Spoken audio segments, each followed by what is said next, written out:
Зарим нэг имийг ерөөсө 2-2-ын 4 гэдгээр нь хэлж ярьж ойлгох цаг нь болсон гэж би боддог юм. За. Одоо шийдэл уман шарах гэдэг оншийг үндсэндээ одоо хэрэглэхгүй болоод ер нь удаж байгаа шүү дээ. Уман улаалт гэдэг ч онш ер нь байхгүй.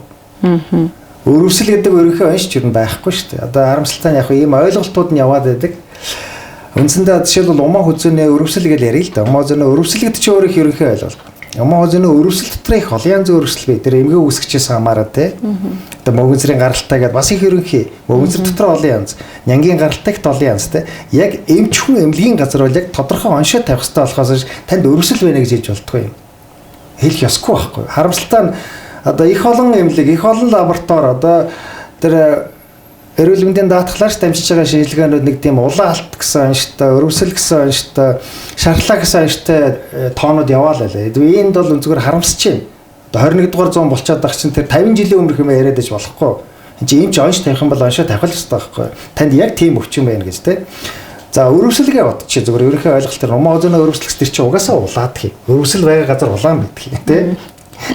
Өрөвсөл байгаа газар өвддөг те. Ялгадас гарддаг те. Одоо хөөж томорсон байдгийн энэ. Одоо тэгээд үндсэндээ бол ийм онш бол буруу юм шүү. Энийг би зүгээр ихэвчлэн юу хэлдэг вэ гэдгээр нь би таамаглаж ярих юм бол таамаглаж явах хэлэх юм бол уман озоны улаалт гэдэг бол тэр дотроо дахиад түрүүний миний хэлсэн шиг эсийн шинжилгээ өгж байгаад эсвэл уман озоны колпоскопи буюу уман озоны дуран шинжилгээ хийж байгаад энэ яг үнэхээр уман озоны одоо шарх гэж одоо тусдаа тийм ойлголт юм мөн үү? Шарх гэдэг чинь одоо энэ арьсны гадаргуу байхгүй үед шарх гэж хэлдэг байхгүй. Үнэхээр уман озоны гадна талын энэ олон давхраад хочуур эдис хавтгай эсээс бүрдсэн энэ гадна давхар хочуур эс нь байхгүй болцоход цаатлын нарийн судсан хангамж дүүрэн улаан хэсгийн ил гарцсан болвол тэр шарх үнэхээр тийм байна уугүй юу?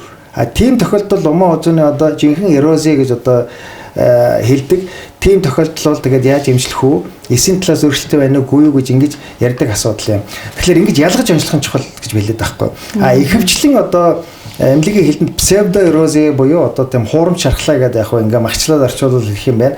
Тэр яг жинхэнэ уман озоны шархлаа биш. Псевдоэрози тэр хуурамч шархлаа гэдэг ойлголт бол түгээмэл байдаг. Тэрийг одоо шарх байна, шархлаа байна гэд тэгээд одоо арай эмчилгээгүй одоо альва процесс чи юм бэ?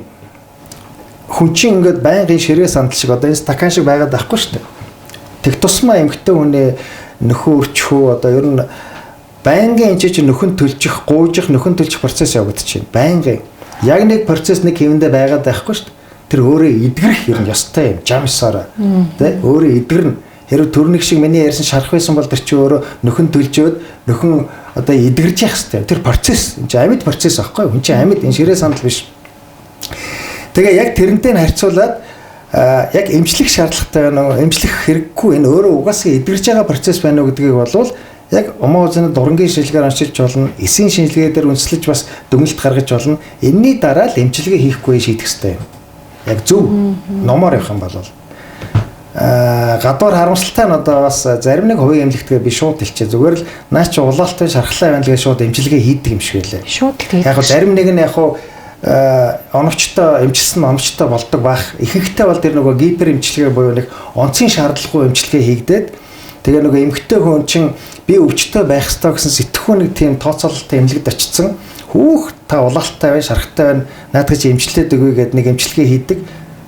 Тэгэнгუთ за би одоо эдгэрчлээ гэдэг энэ өөрөө процесс нэг талаас нь тийм харилцсан нэг нь мөнгө төлсөн нөгөөт нь мөнгөний авсан л процесс яваад байгаа болохоос яг эмнэлгийн үүднээс одоо ялангуяа өндөр хөгжилтэй миний түрүүний яриад байгаа энэ 21 дугаар зуунахын эмнэлгийн яг жинхэнэ стандарт шаардлагыг барьдаг энэ баруун Европын ихэнх орн одоо хөгжилтэй орнууд орох юм бол энэ уман озоны одоо тэр шархлаа псевдоэрози гэж бидний яриад байгаа зүйлийг бол ихэвчлэн ажиглалтанд л байлгадаг юм.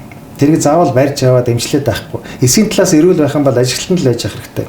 Эсийн талаас эмгэг байх юм бол бид харин ямар эмчилтэй их вэ гэдгийг сонгох хэрэгтэй. Ийм би зүгээр яг цэвэр мэдээллийн талаар ойлголт гэж байгаа шүү дээ. Тэгэхээр оновчтой ажиллах хэрэгтэй л гэж ойлгох хэрэгтэй.